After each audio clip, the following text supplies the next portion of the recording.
দর্শক, জুলাই সনদ বাস্তবায়ন নিয়ে বড় ধরনের একটা জটিলতা তৈরি হয়েছে। বিভিন্ন দলের বিভিন্ন রকমের অবস্থান, বিশেষ করে বিএনপি ভার্সেস এনসিপি জামাত, এই অবস্থানটা জটিলতার সৃষ্টি করেছে। এখন সরকার সম্ভবত কিংকর্তব্য বিমূঢ় অবস্থার মধ্যে পড়ে যাচ্ছে, যদিও সরকারের উপদেষ্টা আসিফ নজরুল তিনি আজকে সংবাদ সম্মেলনে বলেছেন যে খুব দ্রুত জুলাই সনদ বাস্তবায়নের আদেশ জারি করা হবে এবং গণভোটের ব্যাপারে ঘোষণা দেওয়া হবে।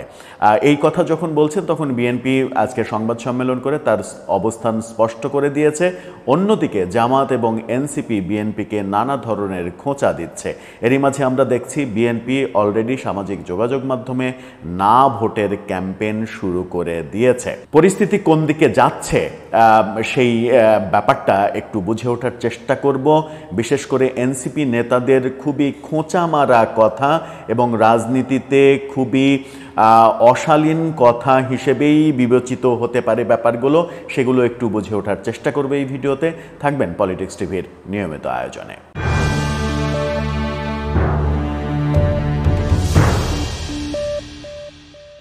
দর্শক, বলছিলাম ঐকমত্য কমিশনের যে সুপারিশ, জুলাই সনদ বাস্তবায়নের যে সুপারিশ, সেই সুপারিশ সরকারের কাছে এসেছে এবং সেটা নিয়ে একেবারে মহা কেলেঙ্কারি অবস্থা। আজকে বিএনপি যে সংবাদ সম্মেলন করলো, বিএনপি তাদের অবস্থান স্পষ্ট করে দিল, পাশাপাশি জামাতের অবস্থান এবং এনসিপির অবস্থান যেটা আমরা দেখছি তাতে শঙ্কা তৈরি হতেই পারে যে রাজনৈতিক সহিংসতার দিকে পরিস্থিতি যাচ্ছে কিনা। সরকারের পক্ষ থেকেও যখন বলা হচ্ছে যে দ্রুতই বাস্তবায়নের ঘোষণা সরকার প্রধান প্রফেসর ইউনূস দেবেন, এই রকম পরিস্থিতিতে বিএনপির সংবাদ সম্মেলনে বিএনপির মহাসচিব মির্জা ফখরুল তিনি যেটা বললেন, দেশ টেলিভিশনের একটা শিরোনাম আগে দেখে নিন। সেখানে বলা হচ্ছে সনদ বাস্তবায়নের সুপারিশ একপেশে জাতির উপরে চাপিয়ে দেয়া হয়েছে। মির্জা ফখরুল এই কথা তিনি যখন বলছেন তখন জামাতের পক্ষ থেকে বলা হচ্ছে যে আজকে রাতের মধ্যেই গণভোটের তারিখ ঘোষণা করতে হবে।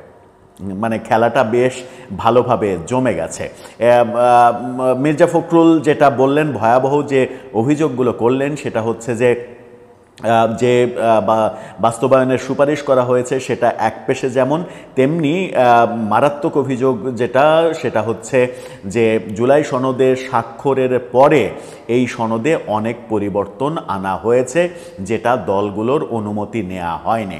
এটা কিন্তু মারাত্মক একটা কি বলবো যে বেআইনি তো বটেই, এক ধরনের প্রতারণা বটেই যে সনদ স্বাক্ষরের পরে এটা যদি পরিবর্তন হয় তাহলে এটা একটা বড় প্রতারণা। আমরা সনদ স্বাক্ষরের দিনেই বলেছিলাম সনদ স্বাক্ষরের যে পৃষ্ঠায় সবাই স্বাক্ষর করেছে, শুধুমাত্র অঙ্গীকারনামা, 7টা অঙ্গীকারনামা লেখা আছে যে পৃষ্ঠায়, সেই একটা পৃষ্ঠা দেয়া হয়েছে সবাইকে, সেখানে সবাই স্বাক্ষর করেছে 2 জন দলের প্রতিনিধি হিসেবে।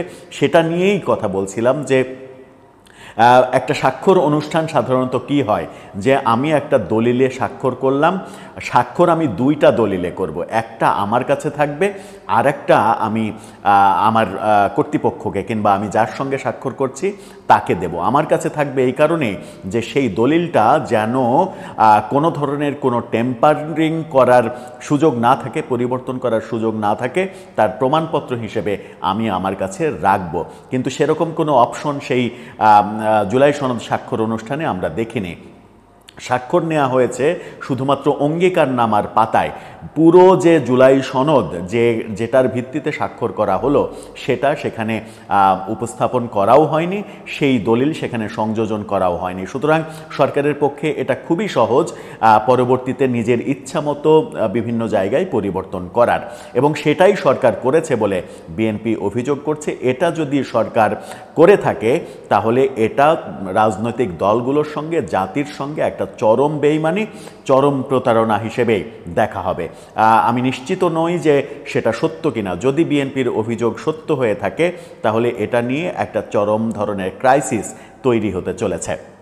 বিএনপি মহাসচিব আরও যেটা বললেন, যুগান্তর তাকে নিয়ে একটা ফটোকার্ড তৈরি করেছে, সেটা দেখে নিতে পারেন। সেখানে তিনি বলছেন, ঐকমত্য কমিশনের প্রস্তাব এবং সুপারিশে প্রতীয়মান হয় দীর্ঘ 1 বছরব্যাপী সংস্কার কমিশন জাতীয় ঐকমত্য কমিশনের সঙ্গে রাজনৈতিক দলসমূহের দীর্ঘ ধারাবাহিক আলোচনা ছিল অর্থহীন, অর্থ ও সময়ের অপচয়, প্রহসনমূলক এবং জাতির সঙ্গে প্রতারণা।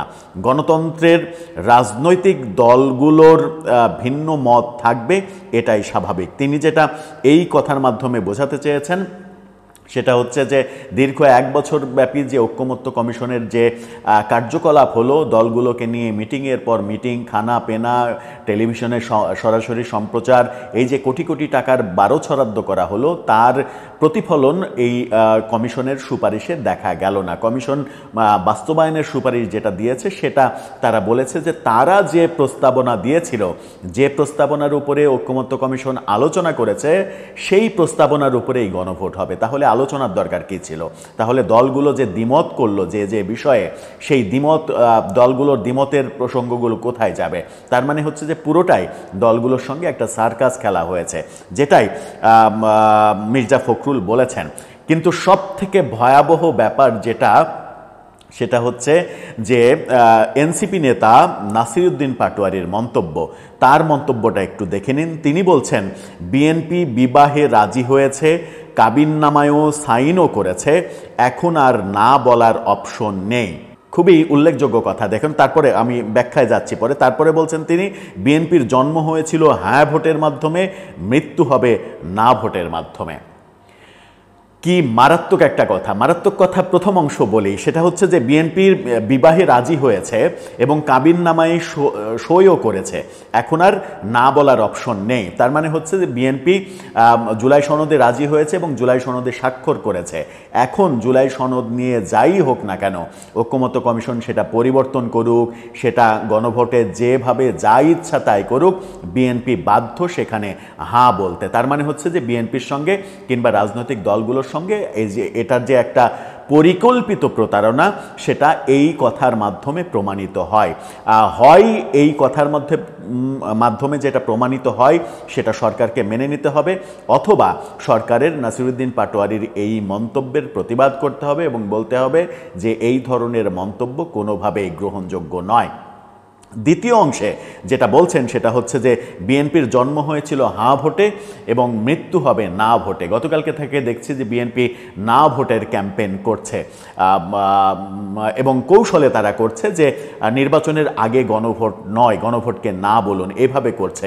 মূলত ফাইনালি সরকারের যে কার্যক্রম দেখছি এবং এনসিপি এবং জামাতের যে উৎফুল্ল অবস্থান দেখছি, তাতে এটা মনে হওয়ার কোনো কারণ নেই যে বিএনপি শেষ পর্যন্ত এই গণভোটের ব্যাপারে না ভোটের ক্যাম্পেইন করবে না। বিএনপি কিন্তু না ভোটের ক্যাম্পেইনও করতে পারে। না ভোটের ক্যাম্পেইন যদি করে, এখানে আবার মজার ব্যাপার হচ্ছে, গতকালকে থেকে আরেকটা ব্যাপার পরিলক্ষিত হচ্ছে, বাংলাদেশের বিভিন্ন গণমাধ্যম এই জুলাই সনদের আপনি পক্ষে না বিপক্ষে, হ্যাঁ না ভোটের ক্যাম্পেইন শুরু করেছে, জরিপ শুরু করেছে। এটাও হাস্যকর, কারণ বাংলাদেশের জনগণ জুলাই সনদ কি সেটাই জানে না, জুলাই সনদে কি কি হচ্ছে সেটাই জানে না, অথচ ভোট নেওয়া হচ্ছে। এই ভোট কারা দিচ্ছে? এই ভোট দিচ্ছে অনলাইনে যে বিশাল বিশাল বট বাহিনী তৈরি হয়েছে কিংবা বট বাহিনী তৈরি করেছে বিভিন্ন নির্দিষ্ট দু একটি দল, সেই বট বাহিনী এখন হুমড়ি খেয়ে পড়বে। এবং এই জরিপের ব্যাপারটা সামনে দু একদিনের মধ্যে সরকার উদাহরণ হিসেবে সামনে নিয়ে আসলেও কিংবা উদাহরণ হিসেবে উল্লেখ করলেও অবাক হওয়ার কিছু থাকবে না। এটাও একটা পরিকল্পিত কর্মকাণ্ড বলে মনে হওয়ার যথেষ্ট কারণ রয়েছে। এখন প্রশ্ন আসতে পারে যে বিএনপি আজকে সংবাদ সম্মেলন করে একেবারে স্পষ্ট বলে দিল যে নির্বাচনের আগে, জাতীয় নির্বাচনের আগে গণভোট কোনোভাবেই বিএনপি মেনে নেবে না, এটা বলল। কিন্তু শেষ পর্যন্ত বিএনপির কি এটাই একেবারে দৃঢ় অবস্থান? বিএনপি মানে সংবাদ সম্মেলনে যে যে ল্যাঙ্গুয়েজে কথা বলেছে, সেই ল্যাঙ্গুয়েজটা খুব একটা সরকারকে হুমকি দেয়া, সরকারকে সতর্ক করা কিংবা এক ধরনের আলটিমেটাম দেয়া, এই কোনো ব্যাপার কিন্তু আমরা দেখিনি। তার মানে এখন পর্যন্ত আই থিঙ্ক বিএনপির 2-4 জনের সঙ্গে এরই মাঝে কথাও বলেছি, জাতীয় পর্যায়ের 2-1 নেতার সঙ্গে। তাদের এখন পর্যন্ত ধারণা যে কোনোভাবেই হোক নির্বাচনটা হোক, এটা তারা চায়, কারণ নির্বাচনটা হলে তারা জনগণের সমর্থন নিয়ে ক্ষমতায় যেতে পারবে, এই বিশ্বাস তাদের মধ্যে এখনও আছে। যদি এই বিশ্বাস তাদের মধ্যে থাকে যে কোনো মূল্যে নির্বাচনটা হোক এবং নির্বাচনে বিজয়ী হয়ে তারা ক্ষমতায় যেতে পারবে, তাহলে কি সরকারের এই যে 270 দিনের মধ্যে সংবিধানে যদি সংবিধান সংস্কার কমিশন, যদি সাংবিধানিক পরিষদ তারা যদি এটা মানে সংসদের মাধ্যমে বাস্তবায়ন করতে না পারে, তাহলে অটোমেটিক এটা সংবিধানে ইনক্লুডেড হিসেবে ধরে নেওয়া হবে? এই যে সংবিধান বিরোধী এই সুপারিশ, তারপরে হচ্ছে অধ্যাদেশ জারি করবে প্রধান উপদেষ্টা, রাষ্ট্রপতি করবেন না, এই যে সুপারিশ, গণভোট নির্বাচনের আগে হওয়ার যে সুপারিশ, গণভোট নির্বাচনের আগে যদি হয় সেটাও কি বিএনপি মেনে নিয়ে জাতীয় নির্বাচনে যাবে? এরকম একটা পর্যায়ের মধ্যে পড়ছে। কিংবা নাসিরুদ্দিন পাটোয়ারি যেটা বলছেন যে হাঁ ভোটে যাদের জন্ম হয়েছে, না ভোটের মাধ্যমে তাদের মৃত্যু হবে। তার মানে ক্ষেত্রে এর আগে, অনেক দিন আগে যে আলোচনাগুলোকে কেউ পাত্তাই দেয়নি, যে আওয়ামী লীগকে মাইনাস করা হয়ে গেছে, এবার টার্গেট হচ্ছে বিএনপিকে মাইনাস করা। ব্যাপারটা কি সেদিকেই যাচ্ছে? ব্যাপারটা কি এখন মিলছে যে সমস্ত পরিকল্পনা, সমস্ত আয়োজন বিএনপিকে মাইনাস করার আয়োজন চলছে এখন, এবং বিএনপিকে মাইনাস করতে পারলেই যে পরিকল্পনা, সেই পরিকল্পনা বাস্তবায়ন পুরোপুরি সম্ভব হবে এবং বাংলাদেশে পাকিস্তান পন্থা প্রতিষ্ঠিত করা সম্ভব হবে? সেরকমটাই যে বিশ্লেষকরা বিভিন্নভাবে বলতে চাইছেন, সেটাই কি হতে যাচ্ছে? দর্শক, আপনার ভাবনা কি? সব মিলিয়ে বিএনপি কি একটা বড় ধরনের ফাঁদে পড়ে গেল, যেটা নাসিরুদ্দিন পাটোয়ারি বলছেন যে মানে বিয়ের কাবিননামায় সই করে ফেলেছেন, আর মানে বউ নেবেন না, সংসার করবেন না, এটা বলার আর কোনো স্কোপ নেই? সেই ফাঁদেই কি বিএনপিকে ফেলা হলো পরিকল্পিতভাবে? আপনার মতামত জানিয়ে লিখতে পারেন আমাদের কমেন্ট বক্সে।